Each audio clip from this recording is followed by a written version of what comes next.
Jordan trying to shake off Starks. Oh, what a move! LeBron James with no regard for human life. 12 seconds. Bryant for the win. Iverson against Gill, the crowd on its feet.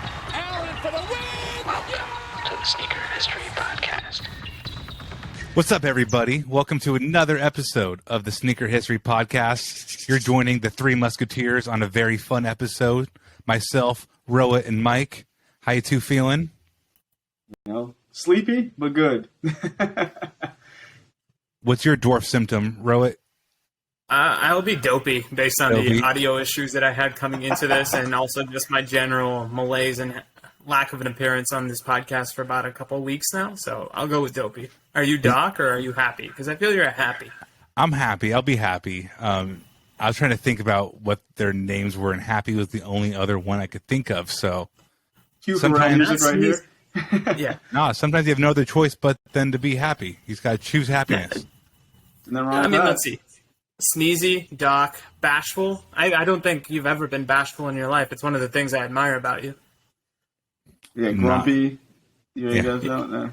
Oh, I'm grumpy for sure. That one's regular. On the reg. On the regular. And like when you think you're going to get a pair of Panda Dunks in the morning and you don't get no Panda Dunks. You don't have those yet? Let's start there because we're going to get to rockin' and coppin'. We're going to get to a couple different, very fun topics today. But one thing I keep seeing in our fantastic Discord and across the sneaker internet altogether is the collective hate of Panda Dunks. And what's so funny to me about that is so many people, especially when I was in New York, or when you see any like con photos, how many people are walking around wearing the exact same rare shoes? There's like 20 dudes were wearing the exact same rare Air Jordans. Oh, Travis Scott 4s, I got this heat on. There's like 20 other guys wearing the exact same fucking shoes. And you paid resale, and you paid crazy money for that. Mm-mm. Every time I see like a preteen, a dad, a mom, a young collector, an older enthusiast, Panda Dunks are for everybody. It's a simple black and white dunk for a reason. That shoe's approachable. Quit the slander. You're not wearing them, don't wear them. Who cares if you don't like them? But like, don't hate on people. You know what I'm talking about, right? All the videos of like, you know, there's like 15 people at like Universal Studios all wearing the same shoes. Like, so what? I guess let them live, I guess. They're happy and you're hateful right now. That's all I know. Hate. If you're happy, hate. No, I was going to say, if you're happy and you know it, wear some Dunks. Panda Dunks. Well played. And to kind of give you a segue, if you will, from a rocking and copping perspective, it's always been a dream of mine to attend one of those cons with the most general of releases, and then I thought about it some more, and I'm like, you know what? I'm just going to wear what I recently copped, which in lieu of a certain holiday, the Father's Day Monarch. That's what I'm going to do. The Air Dad because won. At the end of the day, what I'm going to get judged by 18 of you wearing the same exact practice 4s like Robbie's saying? Yeah. You guys totally get the whole concept of sneaker culture, idiots. Who bought you those, or is that a self-present? It was a self-present because at the employee store, these are a minimal $35 per pair, so I almost bought 2 just because I figured that truly would be the dad move. Just have one to rock and one to stock. No, man, you gotta have one to rock, one to do housework. You gotta get one beat. You gotta go like just beat the hell out of one, like cooked monarchs and one clean monarch. Yes. Yeah, I'm still waiting for the What the Monarch if it ever comes. And as for, that's what I copped, what I rocked, because we've been going back to campus recently, although I don't know where that pair is exactly in my room. I got the Kobe 11 HTMs, the Tinker Hatfield black and red gray colorway, which was inspired by the Cement 3s. Ooh, lovely shoe. Very nice. I think I wore that to the trivia night that you facilitated, Robbie, which you did a fantastic job. I think you did too. That's one of my favorite looking Kobe models, but so tight. The Flyknit does not stretch in a bad way if you're trying to wear them casually. It's tough. Mike, what you been rocking? What you looking to cop? What's on your radar? I guess the rocking will go first. It kind of, again, plays off the whole panda theme, but although I'm not a fan of Panda Dunks, nothing against them, just not for me. I will go ahead with the Panda looking answer for, which, Robbie, I think you got a pair of these as well. These were the PE that Iverson wore in Game 5 of the 2001 finals that has never released till now. So shout out to Reebok for these. And Coppin, I actually got this for retail, which blows my mind. Didn't have to go through any hoops. Actually got it, I guess, when it dropped. And that was the Visionaire Jordan 1, which these things are actually really nice. Like they have like a cracked leather effect. They have these like cool like faded black laces, the aged tongues. Super nice shoe. And I just saw it, clicked on it, and got it with no issue. So I think that was probably the best part of the whole thing. Where'd you buy them from? Oneness. One shot, one try. Air Jordan 1 from Oneness. All he needs is one mic. One, right? Just one. Oh, Just one. there's levels to that being so good. So, Mike, is it leather on the highlighter portion, or what's the? Yeah, it's all leather. Of course, it has the traditional Chicago color blocking, but replaced the red with a Volt color. But as you read on the tag here, it says, "Please note natural cracks." Oh, lost it. Natural cracks seen on the upper is due to a random crackle ink application they put on the leather. So all of it's leather. I mean, it's nothing like the super premium leather, but it is actually decent. Can't complain about it. But it's all cracked, and it's not a super white like that Heritage pair, which that's the reason I didn't buy that one, because it was just too bright. This one's kind of an off-white kind of cream color, but I don't even know if it's going to pick up on the camera. But you see, maybe you see some crackles all through all of it, which gives me the idea that it's going to probably fade over time and give it kind of more of a worn-in look, which I think is really cool. Just kind of like dull at Volt after a while, give it just a whole different look. That's awesome. I'm intrigued by the fact that Volt can be dull. So please kind of keep the maturation of the shoe on ice, if you will. Start calling that shit Dolt. Dolt. I mean, what's Dolt? That's for anybody that missed out on that colorway. They were adult. I asked about it because there was that Air Jordan 1 from him, I think 2 years ago, that had like a highlighter yellow and like sunflower. Oh, yeah, the Volt Golds? Yeah, Volt Gold. So I was curious what that material was on those. Those are clean. I didn't know those had dropped yet. I was like, Oneness may have dropped It's those. neighborhood drops, apparently, like the Rebellionaires, where there's nothing on sneakers at this point, if there ever will be. So I guess might just be kind of a time frame where Nike gives basically, hey, you have the capability of deciding when you're going to drop these, because a few days ago, I think Undefeated just dropped them as well, and I think they kind of hung around for a little while as well. Very cool. Very cool. I'm into that. And I mean, in the interest of general shoes, what's more general than a pair of fucking red Chucks? So that's what I wore yesterday. I actually wore today my Woodstock pair, my Woodstock from Peanuts Chuck 70s. And I meant to bring them back upstairs to record, but I left them behind the couch. But I wore these the day before, so that counts, right? And what's funny about the whole we'll keep the Panda Dunk theme going.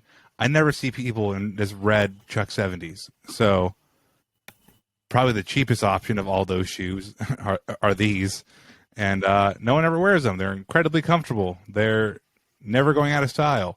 I wish I had a pair of low-top Chuck 70s. I don't have any lows. I have like 5 pairs of high-top ones, though, and I can't let go. They're great to bike in. I enjoy riding my bike. Ankle protection. They are ankle protection, and I have like a crappy left ankle nowadays, so it feels very good. I dig it.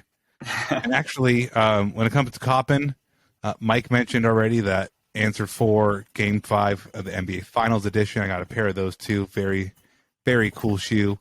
I'm actually looking for one that dropped earlier this month, earlier in June. Tyler, the Creator, has been stuck in my head for like a week now. He is heavily featured on my playlist in New York. And of course, that new 21 Savage song that came out, cash in, cash out, cash in, cash out. And then Tyler comes in and it's just like, what do you say? He says purring at, and kitty cat purring. It's just like genius levels, hilarious. Shout out to Jacques Slate for being his teacher in high school. That's a crazy story and random connection. But I bring that up because he had a second, like a 2.0 version of his Golf LaFleur GLF 2.0, as Converse is calling it. drop earlier in the month, and I'm really into that, man. I like how he keeps releasing shoes that feel like they're for him, right? I mean, they're for his people who like Converse and they like Tyler, but like most of the stuff he does it for himself. And if anyone else likes it, great. And if they don't, kind of like two big middle fingers, and he's going to keep doing what he wants to do. So that's what I really like about it. And the calculation, I should preface by saying I wish I had a pair of Travis Scott 4s. I really do. It's a gorgeous shoe. I'm going to keep using it in a negative context, but I really do like that shoe. You'll see so much, this Travis Scott stuff everywhere. And he's a mega artist. I get it. The Jordan stuff is fantastic. But then you have these like quaint little Converse Scuffle floors. They come in like a nice little like rattan-looking brown, vulcanized rubber-looking sole. His branding on the insole, just super. It reminds me of just like an outfit he'd wear with like a crazy sweater and a pair of blue jeans. Something just like really simple, and the shoes kind of speak that same design language. You can get a pair now at Converse.com. But just an artist I've been listening to a lot of recently, and has just brought back to his foot game. Like, man, he does not give a crap if these things sell or not. And it's not like a negative thing or like, fronting on the shoe. Just he does what he wants to do. For him. That's what's so cool, man. Like, it feels so much less calculated, though it's probably the lack of calculation is probably very calculated, but to make that calculation is calculated nonetheless. He's the kid who just doesn't study for his test and still comes out with 100 every time. That's what it sounds like. It does. I mean, that's one of my biggest myths, I think, of the past 5 years is not buying any of the one-star stuff. Like, I see the right colorways of that shoe, and it haunts me. Like the pink one, particularly. Well, I thought they would go to outlets. I was like, I'll just pick these up at outlet. I was completely, utterly wrong. And now the secondary market knows that people knows they messed up. So, can't even get them. We play it ourselves. Playing ourselves, man. Speaking of playing yourselves, I think this next story, one of our few main topics here, I think it's a lot of nothing. I think this whole Adidas Slide 2.0, it's called like an Addy something Slide 2. And yeah, Adilet 22 and the Kanye West slide, the Yeezy slide drama of Kanye pretty much publicly lambasting Adidas, telling the owner to call him or contact him and like straighten this out, going all the way extra about it.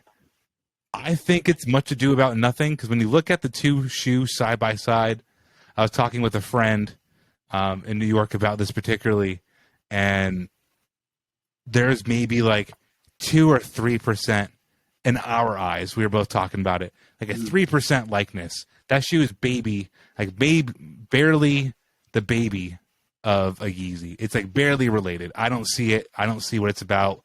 Do you two get it? Do you see the similarity? What's your take? No, actually, to be fair, I mean, not fair, but to be honest, I like the Adilet better than the Yeezy Slide. I like that it's based off a topographical map, so you have these different layers that build up the shoe. It almost looks like 3D printing. A lot of people have been equated to something out of Minecraft, which I would have no knowledge of because I don't play that game, but it is what it is. But I don't really see, besides, I guess, probably the material it may be used. Other than that, I don't see a likeness. But Robbie, just for an argument here, do you have your Wave Runners near you? If not, it's okay. Not close enough for me to stretch Armstrong it. No. Okay, so the argument I was going to make was I think this may be a PR play for everybody, because this has been sitting on Adidas' website for a hot minute and no one has said anything. The Kanye hasn't said anything about this one, or the Ozelia looks like his 700 V3s, all tubulars that have come out before. Seems like kind of a weird time to kind of have an outburst. So one of two things: one, PR stunt; two, he's trying to get his way out of this contract to move on to something else, or go back to Nike or whatever he's trying to do. It's just nothing's adding up to me for this to be an actual real argument, because if that was the case, this would have been a fight back in 2016. Yeah, I mean, I look at it this way. We were just talking about Tyler, Creator, whose brand is no calculation. It's safe to say that this version of Kanye West is overly calculated, to say the least. And everything has some sort of end game in mind. I mean, my man has compared himself to visionaries like Walt Disney and Kevin Feige in the past, so why is he going to stop now? Yeah. That being said, I'm probably the layman of the group. I don't think there's that much of a similarity, but I mean, Kanye is going to Kanye, which at this point is, look, everybody, I'm throwing a tantrum. That being said, okay, no, fair enough. It's one of those things where I keep thinking, like, to your point, Mike, what is there left for him to do at this point? Because he's proven he had the hottest shoe with Nike. He's proven he's had the hottest shoe with Adidas. And I think you're right. Like, he has to now prove to the world that he can do it with his own personally supplies infrastructure. So that's why he's getting out of the contract. But that's wild speculation on my part. Super hot take. Hot news goss. Hot goss. He doesn't wear Adidas anymore. If you guys notice that, he doesn't wear anything that from Yeezy brand when it comes to Adidas. He wears like the Yeezy Balenciaga Gap stuff or any of like the maybe some old boots and stuff, but he doesn't wear anything that has been put through the I guess the Adidas presence. I was going to ask you guys this. Do you think at this point in time he cares more about apparel or footwear? Because I think what was once a very footwear-dominated conversation when it came to his non-music output has been replaced by apparel, and he's all about apparel. And that's why I think maybe that is his focus. He wants you to be drawn to the attention of the Balenciaga colorways and the collaborations with Gap more than he does any sort of shoe. Because the other thing Kanye is famous for, especially when it comes to his product, is how he laments about the fact that they were so far created in terms of a lot of these shoes have been created 18 months ago, and they're no longer capitalizing on the trends or the fashions of that moment. And with apparel, maybe that runway is a little bit smaller, and hence that's why he's putting more eggs in that basket. I think he achieved his goal. The goal for him, at least what it sounded like, was to make sure there was a Yeezy in everyone's hands who wanted them. And all those sneakers are just kind of their own problem. At this point, it may not be the Yeezy you want, but there's a Yeezy for everybody, because right now if you go to Adidas website, the 380, whatever color that is, the black and brownish one, still sitting there. So his goal's been met, and I think he's moved on to the next thing. And with that, you said, Rohit, apparel, that's kind of the next thing. Yeah, it's interesting to think about how forward the designs were, and now we're 6 years into said designs that were already premeditated months before that, and they kind of are starting to feel a little old. But Yeezy is just it's on everybody's feet. That was a really big takeaway from my vacation. Is just like there was people like doing FedEx deliveries wearing triple black, pirate blacks, 500s, 700s. Like people wore Yeezys everywhere wearing them. Like there's enough to go around in so many different styles just to go with whatever's feel. And maybe he is feeling like, all right, this is kind of tapped out. Let's move into the clothing thing. The Gap Balenciaga thing is wild because that's just, a triple collab with him that can really, if this works or as it does work, it shows he can do that with really any other two brands in existence. It's just like he's really starting to see what possibilities lie in that apparel realm. I'm going to end on this with the Kanye shoe thing. In an interview, I need to go back and find the interview. He talks about how his 350 design was supposed to kill the Roshi. Yep. Yeah, right? And it looks like the Roshi. And guess what? I saw everybody wearing Yeezys and nobody wearing Roshis. And everywhere I go pretty much in life. So like mission success. But to then be mad about like either design biting or unauthorized use of an idea you think you had before somebody. Let's just pump those brakes a little, Kanye. Your entire Nike shoe is a mixture of other shoes. Your first Adidas thing is a literal self-explained like killer or like shoe of another Nike shoe. It's just like the tubular gets me too. Yeah, the 500 like, takes so many shoes takes like sole kits from another Kobe basketball shoe. So I mean, his argument literally falls flat on his face. But that's what we expect from him. I mean, to the point that Robbie made, you killed the Roshi? No, the Roshi too killed the Roshi. Like, you just happen to be there at the right place at the right time to say you're the winner. That's also a very good point. The Roshi too. Like, let's run this point. The only reason I bring that up was the last time I was on, I think my copping and rocking was the fact that there was a 2-pack for the Iguana colorway, both the Roshi 1 and the Roshi 2. And my co-host, Mike Guillory, was like, Rohit, don't you dare pay more than $100 total for that. And you're absolutely right. If Yeezy had killed the Roshi in, let's say, 2011, 2012, I give my hat to you, sir. You've done a fantastic job. Yeah. Who is clamoring for Roshis right now in this moment? Except for your boy, who was just happening to look at it eBay. And that's probably the sleepless nights of having a child. But Mike agrees with that. But I don't buy it. To your point, I think at this point, I'm going to throw 15 hot takes against the wall. Whichever one sticks, that's what I'm going to double down on. And everything else, I completely forgot. Man, I did not mean this to go into a Roshi conversation, but I forgot how good that Iguana colorway is. It was solid, man.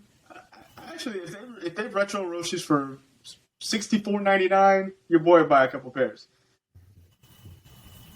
I would say this: the Roshi Iguana colorway was the shoe that Kanye thought he could present to the world in terms of it was readily accessible, it was cheap to make, and you could do a lot of things with it from a fashion collaboration perspective. So that's what he should aspire to do. And if I feel the wrath of the Kanye stands, that's great. You can follow me on Twitter at Nick Engvall. It says 160. Nick, don't look at your inbox, bro. 160 on StockX for a pair of iguanas. Not even close to happening. That is the most egregious thing. Who is that? Let's go find that person to slap them, because there better be $100 bill inside those Roshis then, because that's exactly. Because of $100 worth of pudding. At least it's something better than paying 160 for a Roshi. Shoebox is full of rich chocolate ganache. That's wild. I think we need to do an episode soon of my starting 5 just Roshi colorways. Oh, I got you. Roshi 1 and 2. I would gladly do that. I was in Nike Technology when we got the infamous Tinker design of one, so that's probably one of those weird colors that you see in person. You're like, this really feels like it's mailed in. And let me tell you, when I was in the audience as that was happening, it felt mailed in even then. Man, size 7.5 Roshi Iguana, 225 ask, 10.5 is 160. Men's 11, 150, 9.5, 178. And those are the only sizes available. That shoe is coveted. That shoe is rare. Holy crap, I forgot how good the Roshi Run France was. You remember that one? There was like a France and a Brazil, like a whole pack. That France one's really good. FB, like the neon yellow and light blue pair, when they did like the whole football pack. Anyway, I think talking from one loudmouth from Chicago to the actual city of Chicago, Robbie, what did you have with the Jordan 1? Yeah, I mean, this is where it gets tough because photos of the reimagined or redesigned or reflabbergasted, I don't know. Air Jordan 1 Chicago. I like that word. I'm using that one. Reconfused. Photos of it everywhere. We know it's coming. We see it. There's pile-up traffic. You're like, there must be an accident up there. And as you get closer, you see that is, in fact, an accident. I mean, the Chicago one is, in my top 5 of Air Jordan model colorways of all time, it's one of the more important shoes, I think, ever.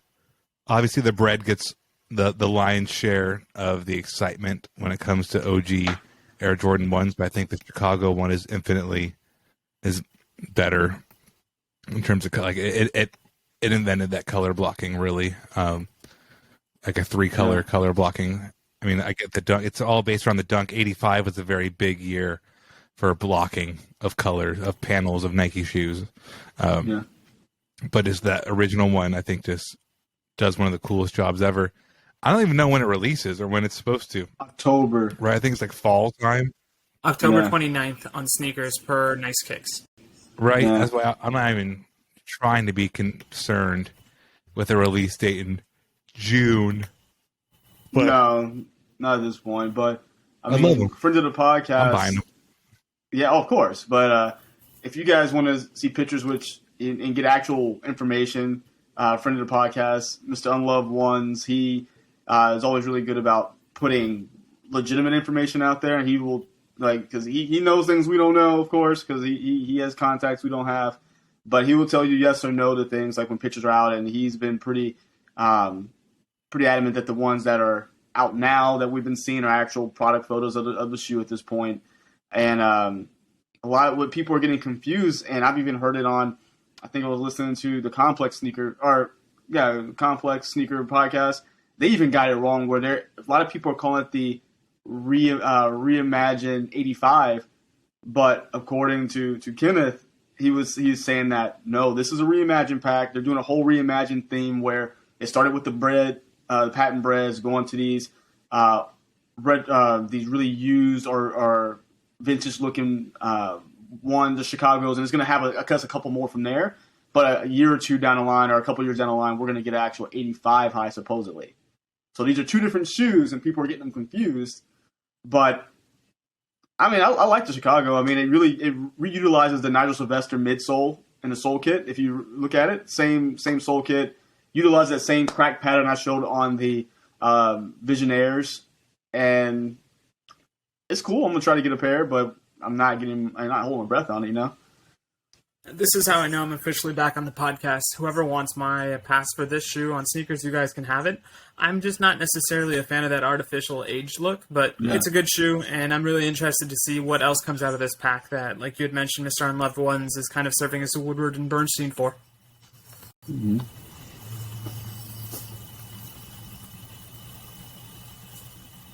He knows exactly what he's talking about, but I mean, it's still just too early. Like, talk to me. Watch me other things between now and then.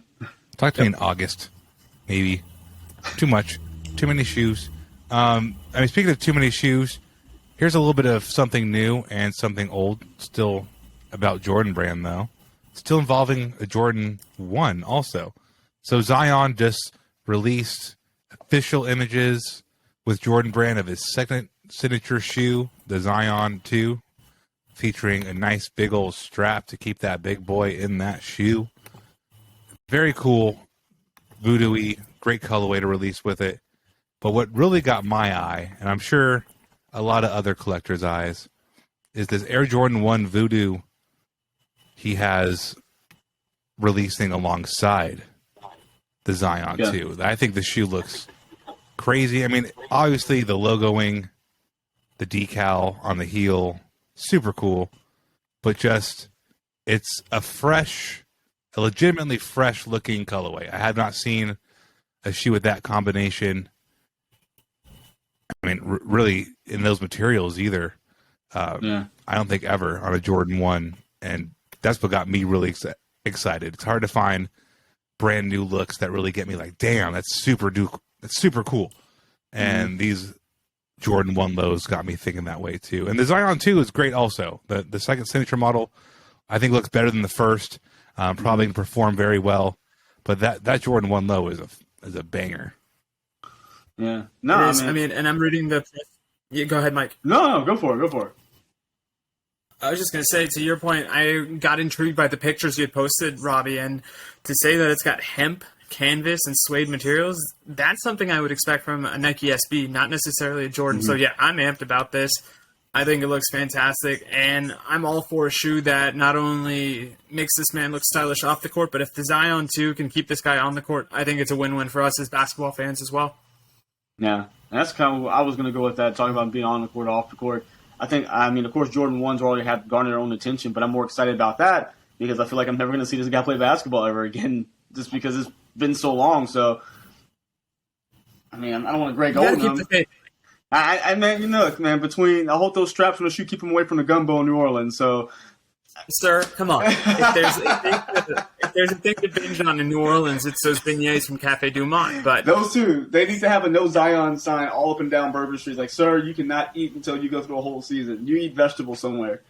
No. Yeah, but I mean, the thing I kind of get struck by is the fact that we're tying a colorway to this concept of voodoo because, to Mike's point, there have been some injury-related problems. So I'm hoping that Nike's employment of this reverse jinx works out in our benefit because, yeah, we want to see this guy catch oops. We want to see this guy become the spiritual successor to a young Charles Barkley that we all know that he's capable of.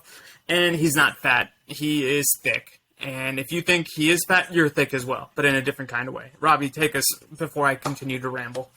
Yeah, no. I mean, I typically don't like not weird, but it's abnormal stitching on my Jordans. Like, I like structurally, for the most part, the shoe to still be the shoe, and it's maybe play with the materials, play with, the tag.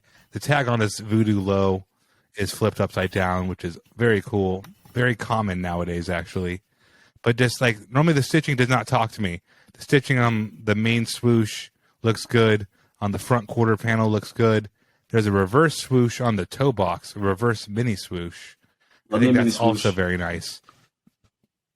And the Zion 2, just before we completely leave, there's elements of the Jordan 6 in there. I'm picking up a lot of... Oh, there's this Team Jordan from like 2007. I need to go find the name of it. It has some elements of that in a good way.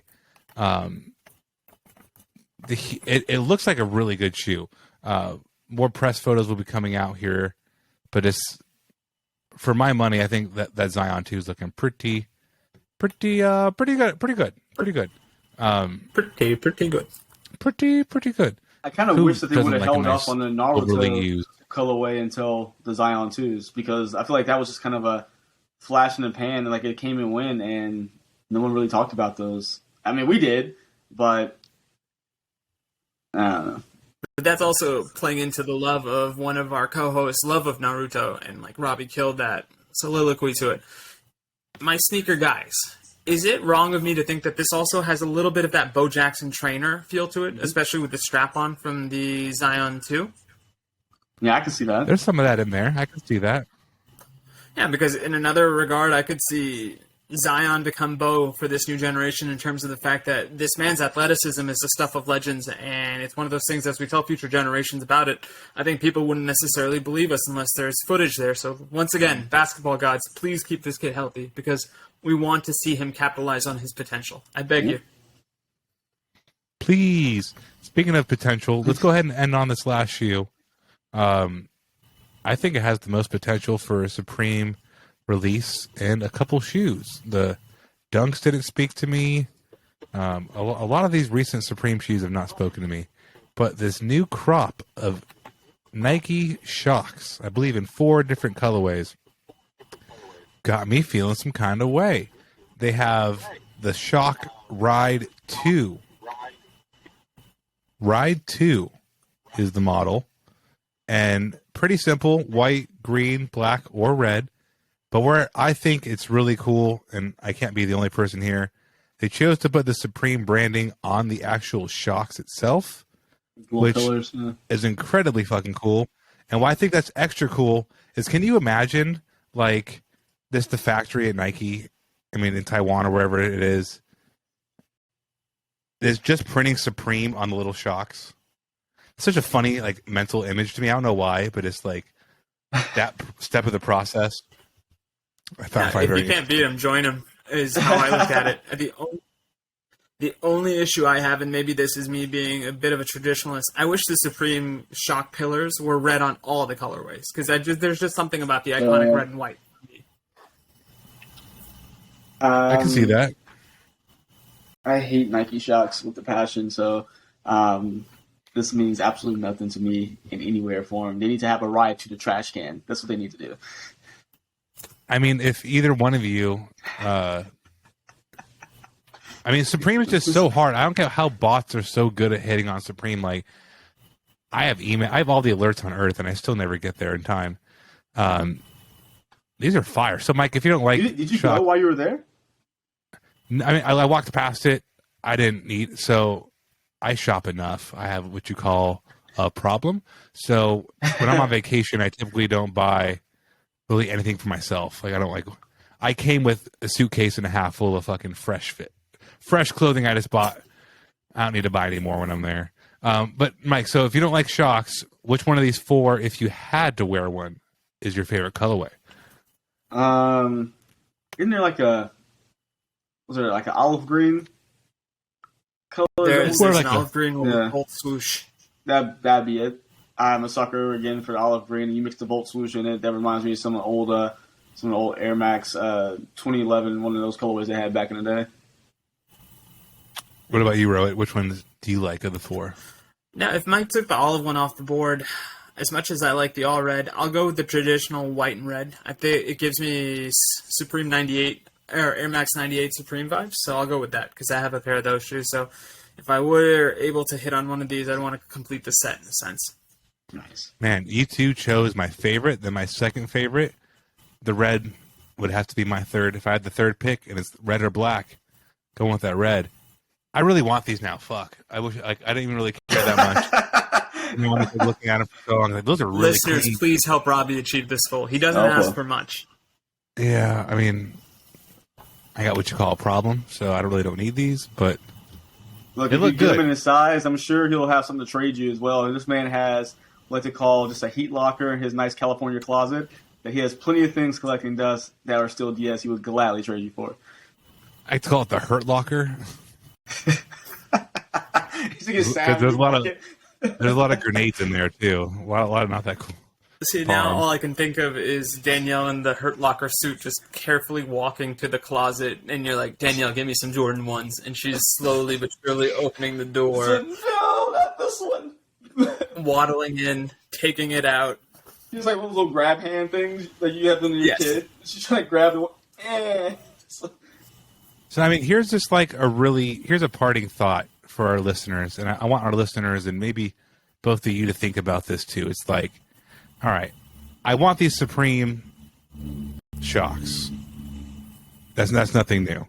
These Ride 2s look very good. But I really, really want the Air Max 98 Gundam. And I keep not buying them. I tell Mike this all the time too. I keep not buying them because they're so expensive in my size. But if I just like put together all the little prices of these little shoes I buy, I could have bought a pair of Gundam 98s forever. And like I always think that like, man, just go buy a pair of Gundam 98s instead of like buying these shocks tomorrow. And I'm probably gonna try to buy these shocks tomorrow. It's hard to justify an Air Max purchase that's so expensive because you know they're not going to last as long as like a Jordan 1 or something because of that dang air bubble. It's like if this dies in like they're already 5-6 years old, you got another 5 years on the max. And I feel like it's like saving the real kinky stuff for marriage, right? Like you can't just like in dating pull out all the stops. So I have to have something to look forward to. I have so many shoes. I need to just let another decade go by before the Gundam's retro. And like, okay, man, we've been married. Now at that point, I've been married to shoes like, damn, like going close to 30 years at that point. Probably when the Gundams come out, I'd like shoes. We've been together a long time, baby. I finally had those Gundams. Okay, take that back. Do not take any shoes from Robbie. I don't know what he's done to them. God damn it, Robbie. Like, you are a poet laureate when it comes to sexy, strange 50 Shades of Grey shoe fiction. Right. No, I was just going to say this. That's the gift and the curse of being a sneakerhead. It's not the big money items that kill you. It's the umpteenth general release that you bought just because you were in line and you're like, oh, 30% off? Let me go ahead and take some of these. Story of my life. That is this guy. Man, Adidas hit me with that spend $100 to get $30 off email. Did either one of you get that? Mike, you got that? I did. I need to go back and because something. I want to buy the Supernova, the Supernova Cushion 7s. But they're going to get me. That's how it goes, man. I bought tons. I bought 5 different clothing items, like workout tank top, like summery things, like lighter things. And right after I did that, I felt an amount of guilt, so I went into my closet and I donated. Literally, I dropped it off at the donation house this morning. Donated a whole, like all my old gym stuff. I'm like, all right, You keep buying freaking gym clothes. You don't work out that much. You can fucking get rid of the old stuff. Yeah, so that old Adidas out, though new got in, me. makes sense. Well, my son does need It's soccer hard to cleats. let go with the out though. The old out's Is hard your to get son out. a size 10.5, Mike? Because I got you if that's the case. No, he's a 12, little kid, 12. So he's starting soccer on July 2nd, and we need cleats for him. And my wife, my parents are like, "Oh, just get him some, regular cleats." I'm like, "No, this is not. We're not. He's not going out there looking like just regular." You know who his dad is? Yeah, you know who his dad is? We're not going out there looking regular. He may not know what the heck he's doing, which he actually does, but at least got him looking a little stylish right now. For sure. Mike on the court. You know who I am. On the court, on the pitch, Mike's son.